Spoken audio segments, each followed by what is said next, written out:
आजच्या व्हिडिओ लेक्चरमध्ये आपण तंत्र, मंत्र आणि यंत्र याविषयी सविस्तर जाणून घेणार आहोत. प्रथमतः आपण बघूया तंत्र म्हणजे काय? तंत्र म्हणजे तन आ अधिक त्र. तन अधिक त्र इज इक्वल टू तंत्र. म्हणजेच तन पर नियंत्रण रखना. तन म्हणजे आपलं शरीर. शरीरावर नियंत्रण राखण्याची जी साधना आहे त्याला तंत्र असे म्हणतात.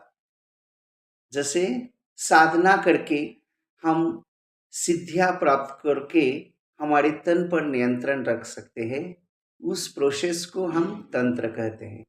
जो भी हम पूजा करते हैं, साधना करते हैं, उपवास करते हैं, जैसे कि गणपति जी को दुर्वा अर्पित करना, भोलेनाथ जी को जल अर्पण करना, भोलेनाथ जी को एक लोटा जल और दुग्ध दुग्धाभिषेक दूध अ, दूध का अभिषेक करना और महादेव जी के पिंडी पर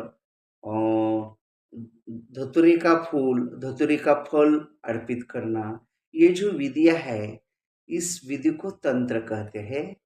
और ये सब तंत्र साधना करके हम जो भी ब्रह्मांड की, देवताओं की शक्ति है, आशीर्वाद है, आशीष है, हम प्राप्त करके हमारे तन यानी शरीर को नियंत्रित करके हमारे जो दुःख है, कष्ट है, उसको दूर करके हमारे जो सुख, चैन, अमन है, वो प्राप्त कर सकते हैं. उसे तंत्र कहते हैं.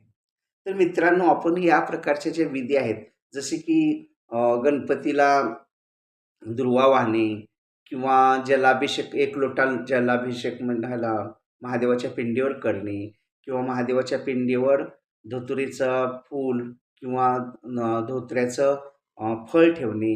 तसेच गणेश उत्सव किंवा गणेश चतुर्थीला आपण जे दुर्वा वाहतो किंवा आगरडा वाहतो गणपतीला, म्हणजे मन लावून पूजाविधी करणे, ह्या सगळ्या ज्या त्या त्या देवतेला आवडणारी फुलं, फळं वाहणे आणि भक्तिभावानं, श्रद्धेनं, त्यांना आत्मीयतेनं पूजा करणे आणि आपल्याला त्यांच्यापासून आशीर्वाद किंवा सिद्ध्या प्राप्त करून घेणे, या क्रियेला तंत्र असे म्हणतात. आता यानंतर बघूया मंत्र म्हणजे काय? मंत्र म्हणजे जो नामस्मरण, जो भी वर्ड है, अक्षर है, वो बोल के हम मानसिक शांति और शुद्धि प्राप्त करते हैं, उस प्रोसेस को हम मंत्र कहते हैं. मंत्र यानी विशिष्ट